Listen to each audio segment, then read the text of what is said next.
Congress party అంటేనే కలహాల కాపురంలా ఉంటుంది. అధికారంలో లేనప్పుడు చాలా సైలెంట్గా ఉండే కాంగ్రెస్ నేతలు ఇక అధికారం ఉంటే మాత్రం పదవుల కోసం కొట్టుకుంటుంటారు. తాజాగా కాంగ్రెస్ నాయకుడు అజారుద్దీన్కు మంత్రి పదవి కేటాయించడంపై పార్టీలో ముసలం పుట్టించిందట. ఇంతకు ఆ పార్టీలో ఏం జరుగుతుంది? Let's watch the story.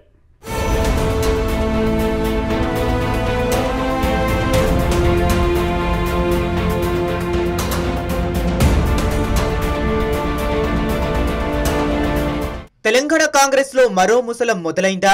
MLA పదవి కానీ ఎమ్మెల్సీ పదవి కానీ లేని అజార్కు కేబినెట్ లో చోటు కల్పించడంపై సీనియర్లు మండిపడుతున్నారా అంటే జరుగుతున్న పరిణామాలు గమనిస్తే అవుననే సమాధానమే వస్తుంది. తెలంగాణలో కాంగ్రెస్ అధికారంలోకి వచ్చి 2 ఏళ్లు పూర్తవుతున్నా ఇప్పటికీ పూర్తి స్థాయి కేబినెట్ కొలువు తీరలేదు. తెలంగాణ ప్రభుత్వంలో సీఎం సహా 18 మంది మంత్రులుగా ఉండే అవకాశం ఉంది. అధికారంలోకి వచ్చిన వెంటనే 11 మంది మంత్రులుగా ప్రమాణం చేశారు. ఇక 6 నెలల క్రితం మరో 3కి మంత్రి పదవులు దక్కాయి. అయినా ఇంకా 3 పదవులు ఖాళీగానే ఉన్నాయి. ఈ క్రమంలో మైనారిటీ కోటా కింద మాజీ క్రికెటర్ మహ్మద్ అజారుద్దీన్కు కేబినెట్లో చోటు కల్పించారు. ఇప్పుడు ఇదే కాంగ్రెస్లో ముసలానికి కారణమైనట్లు చర్చ జరుగుతుంది.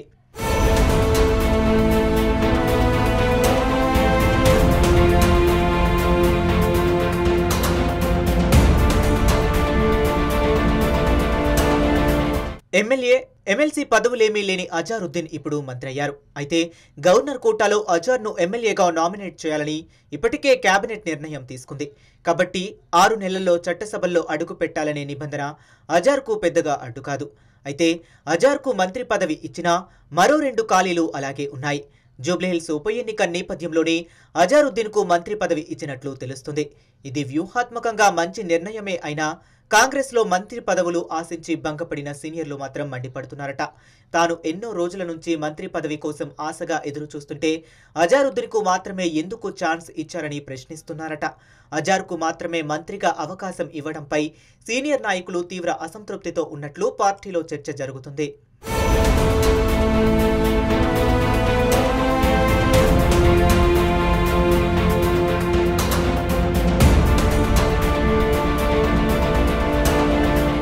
రేవంత్ రెడ్డి కేబినెట్లో మంత్రిగా ఉండాలని మాజీ ఎమ్మెల్సీ షబీర్ అలీ, సీనియర్ నేత ఫిరోజ్ ఖాన్ ఇప్పటి నుంచో ప్రయత్నిస్తున్నారు. తమకు మైనారిటీ కోటాలో ఈ పదవి దక్కుతుందని ఇన్నాళ్లు ఆశగా ఎదురుచూశారు. అయితే అనూహ్యంగా మైనారిటీ కోటాలో అజార్ను మంత్రిని చేశారు. దీంతో తమను సంప్రదించకుండానే మైనారిటీ కోటా పదవిని భర్తీ చేయడంపై తీవ్ర అసహనం వ్యక్తం చేసినట్లు తెలిసింది. పార్టీని అంటిపెట్టుకుని ఎప్పటి నుంచో ఉంటుంటే తమను పక్కన పెట్టి అజారుద్దీన్కు ఎలా మంత్రి పదవి ఇస్తారంటూ వారు నేరుగానే ప్రశ్నిస్తున్నారు. మరోవైపు అంజన్ కుమార్ యాదవ్ కూడా మంత్రి పదవిని ఆశించారు. జూబ్లీహిల్స్ ఉప ఎన్నిక రేసు నుంచి తప్పుకున్నప్పటికీ తన త్యాగాన్ని మర్చిపోయారని ఆయన అసంతృప్తిగా ఉన్నారు. మరో మాజీ ఎమ్మెల్సీ జీవన్ రెడ్డి బీఆర్ఎస్ ప్రభుత్వానికి వ్యతిరేకంగా దశాబ్దం పాటు పోరాడిన తరువాత కూడా తనను పక్కన పెట్టడంపై ఆగ్రహం వ్యక్తం చేస్తున్నారు.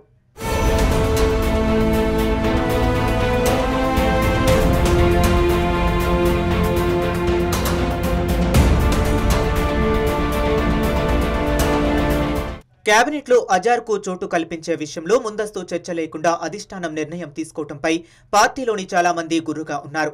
మైనారిటీ వర్గానికి రాజకీయ ప్రాతినిధ్యం ఇవ్వటం అవసరమని భావించిన అధిష్టానమే అజారుద్దీన్ పేరును ఎంపిక చేసినట్లు తెలిసింది. గత నెలలో అజారుద్దీన్ ఢిల్లీకి వెళ్లి సోనియా గాంధీతో పాటు రాహుల్, ప్రియాంకలను కూడా కలిశారు. వాటికి సంబంధించిన ఫోటోలు మీడియాలో చక్కర్లు కొట్టాయి. అప్పుడే అజార్కు ఏదో పదవి రానుందని అందరూ అంచనా వేసుకున్నారు. అజార్కు ఎమ్మెల్సీ పదవి ఇస్తారని భావించారు. అయితే అనూహ్యంగా అజార్ మంత్రి కావటం పార్టీ నాయకులు, శ్రేణులను కూడా ఆశ్చర్యంలో ముంచెత్తింది. మైనారిటీలకు అధికారంలో ప్రాతినిధ్యం పేరుతో గత ఎన్నికల్లో ఓడిపోయిన అభ్యర్థికి పదవి ఇవ్వటం న్యాయమా అన్న అంశంపై అంతర్గతంగా చర్చ జరుగుతుంది. ఇది ఖచ్చితంగా తప్పుడు నిర్ణయమే అని నేతలే తప్పుబడుతున్నారు.